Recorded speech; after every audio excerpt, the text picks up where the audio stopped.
Good morning, everybody. Welcome to the weekend, and hope you've got lots of nice things planned ahead for yourself. I was going to do some brief content this morning about what it is to not know what's up ahead. So in our lives, none of us know what's coming completely. We might get a hunch, a vibe, a gut feeling, or we might set up life in a certain way where it can become predictable. But the true reality is we don't know about the unknown or what's up ahead. So how do we get okay with that? Because I often work with people who have fear of change, fear of not knowing. So then we learn habits and behaviors to control the outcome of things in our future to make it feel safe, secure, and okay. But I always think peel it backwards and work backwards from that. Why are we so worried about the unknown anyway? Because if you think about the reality of life, for some reason, known or not, we're born not knowing the future. We're born not knowing what's coming up ahead. So why is that? There must be a purpose in it. And for me personally, it's something about maybe we don't have to know. If it's individual for all of us as to why we need to know what's up ahead, but there's something around, are we being protected from knowing? Because if we know what's up ahead, it becomes really scary or daunting, or we could interfere with our fate. That doesn't mean that we don't have free will, which means that we can make choices for ourselves, because we're here to learn, and we learn through the choices and the mistakes and the good things that we all go through.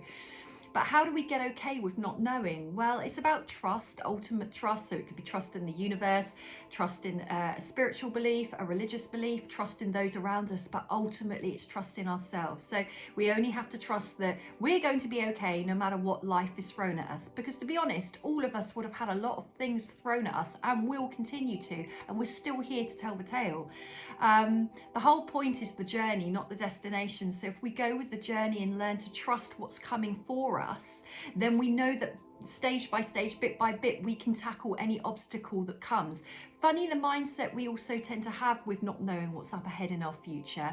We get fearful because we assume it's going to be bad, but do we consider all the brilliant aspects of what could be created all around the corner that could be a surprise, a miracle, the best thing that could have ever happened for us? If we tend to know too much about our story and where we're going, we could then start kind of playing with what would be the best outcome. Our head might tell us that we need to do this if we know what's coming, and actually we could end up taking ourselves off our very own path and avoiding something that would be amazing for us, because we live in fear of the unknown. We live in fear of change. We live in fear of getting out of our comfort zone. We live in fear of doing something differently or allowing an outcome to come forward just because we don't know exactly how it's going to play out.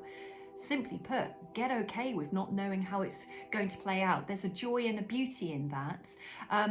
Allow something bigger than yourself to take control to a degree and be in charge. You know, the trusting in the universe, the trusting in your soul, your own intuition, that we don't need to know. We just need to follow our hunch. We just need to keep going. We just need to keep showing up. We need to allow ourselves to try things we've never tried before, to experience things without assuming we won't like it until we've actually tried it, because life is here to taste all the beautiful different things that are out there worth tasting. So have a happy Saturday and allow your weekend to unfold in the way that it should, rather than the way that you're trying to direct. Get excited about allowing possibility into your world. Have a great weekend.